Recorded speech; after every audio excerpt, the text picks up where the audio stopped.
For over a century, two of Europe's most powerful kingdoms waged a brutal war that would reshape the continent forever. From 1337 to 1453, England and France clashed in what became known as the 100 Years' War. But why did this war begin?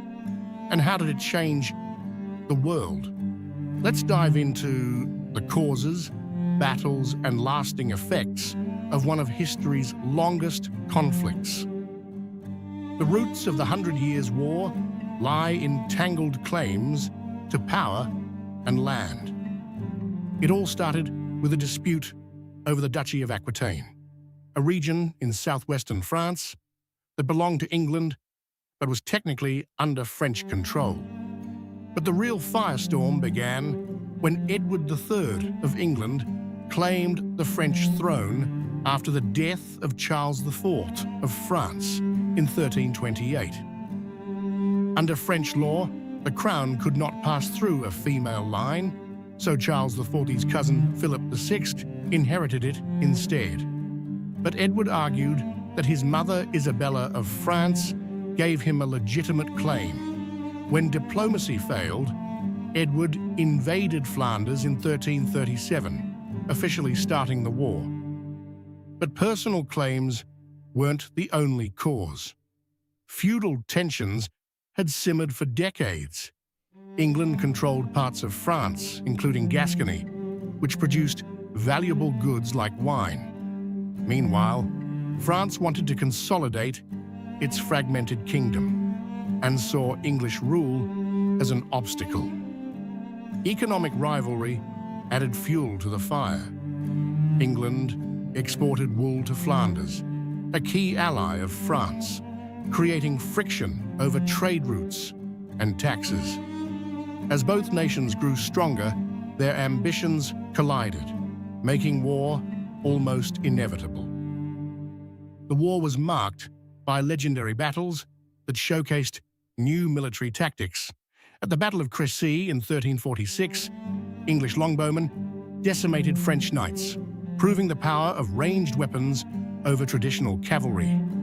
Similar victories followed at Poitiers, 1356, and Agincourt, 1415, where Henry V led a stunning triumph against overwhelming odds. But despite these early successes, France slowly turned the tide. Under leaders like Joan of Arc, who inspired French forces during the Siege of Orléans in 1429, the French rallied and began reclaiming lost territory. By the mid-15th century, English holdings in France dwindled to just Calais. The 100 Years' War left deep scars across Europe, but also paved the way for profound changes.